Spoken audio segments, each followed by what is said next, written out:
I got no time now from morning till night. The productivity level is zero. From there, I got a club. I got boom wapuna. I got kuiveni na gaku. I got la konyala. I get the same thing that you did yesterday is the same thing that you are doing. That is the same thing that you have been doing for the past 10 years. You will never recover that 10 years again. You might recover that 10 years. You will never recover that 5 years. This is the culture you may go embrace. So many people got boop taking one on the street, boop taking on the street. When people na go on the street, when people they may travel, and with a lot of expectations, everybody when before they may travel. Let me tell you, that expectation can change within a twinkle of an eye.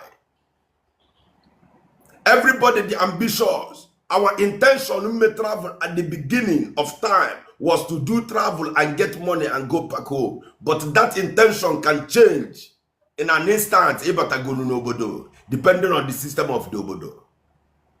Factors that can make you not to go home or Wanya. Ike Nigeria forever. Why are we keep a guy or lose your control? Or believe or not fall go in love with a light scale.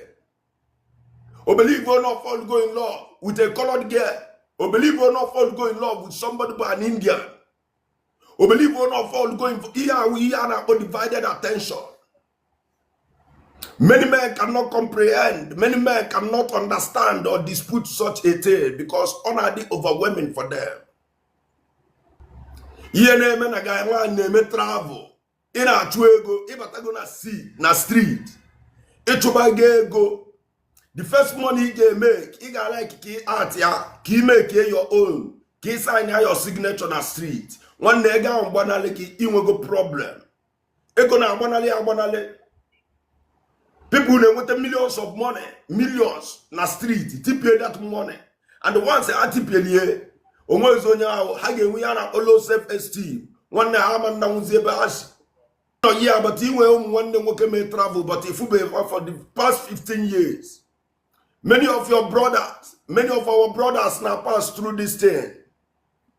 I was once in the streets, and when time now I won't talk about tickets, 5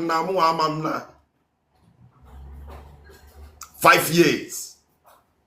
You counting 5 years, you counting 6 years, you counting 7 years in a system that has not favored you. You counting 8 years because Nimwe hope that the street will still bless you. When the minors go to that 8 years with the age, it will that initial age, it will connect to that system. That years that you lose in the street as a result of Nena Chuego, you will never get it back. Unfortunately, there are things that talk about time. People are be how precious time is. And when many people are not inside today, having a lot of opportunities to go home.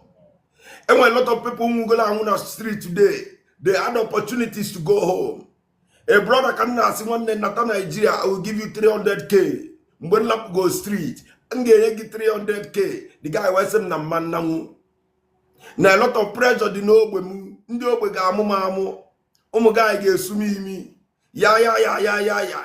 This guy now no na gwa gipo yon. It's an unfortunate event. How have traveling affected our people? The positive impact, but the negative, odoko. The negative impact of travel, odoko, and nobody want to talk about it. And when you in on a street for 12 years, in on a street for 15 years, in on a street for 20 years, the only title on a street to go nyochie. In as a title as an old man in a street. You are enjoying that title because you an old man in a street. In a receives in the for Oyophobia, we are not going to street more than 20 years. There is no title for you to stay long in the street. And when a title now, all these things in a fancy. There's no title in it. Because him and he fell in Nigeria. So many people don't want to talk about Nigeria anymore in the streets. Many people say if you put Nigeria self, I got just piasuogi. I got singing onwe ebe ko ebe amwa. Onwe ebe ko obodo mwa. Oko adro na Nigeria. Iye ni na adro. Yes, we know. That intention if you may travel before was for you to go and pick something and go home. I tell them don't may travel at the beginning, at the time of their travel. With that intention, no may travel no man not yet back to Nigeria. And I may go for non-organized places. And I may go for the Naluolo.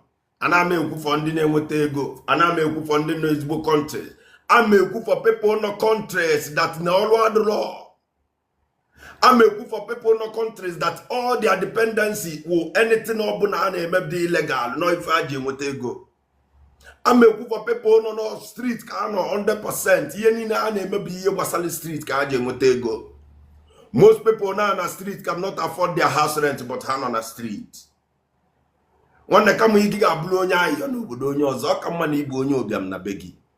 But so many people can say, come here, blow obiam na Nigeria.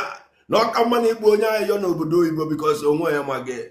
But it is that small community of Nigeria now I'm go looking at it late.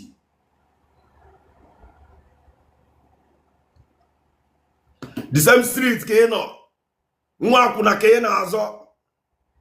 It was no way. Nwa kuna ke na azo for 5 years.